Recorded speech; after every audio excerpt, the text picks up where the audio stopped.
Arsenalin ruotsalaiskärki Viktor Gyökeres onnistui vihdoin joukkueensa kärjessä, kun hän paukutti 2 maalia Atletico Madridin verkkoon Gunnersin puhtaassa 4-0 voitossa Mestarien liigassa.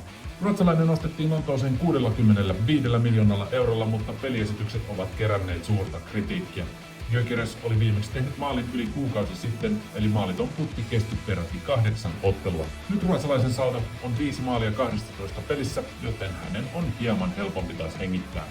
We want to win trophies. I want to contribute with goals and to improve my game. Mestarien liigakierroksen suurimman jymypaukun järjesti PSV Eindhoven murjomalla italialaisjätti Napolin tylysti Marrakoon lukemin 6-2.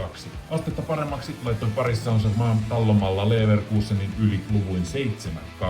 Barcelona otti niin ikään 5 maalin voiton, kun se kaatoi Firmin Lopesin hattutempun turvin Olympiakosin 6-1. Manchester Cityn voittolukemat Villarrealista olivat turvalliset 2-0, mutta huomionarvoista on, että Erling Haaland venytti maaliputkensa peräti 12 otteluun. Norjalaisen tämän kauden saldo on hurja. 15 maalia 11 ottelussa Cityn paidassa.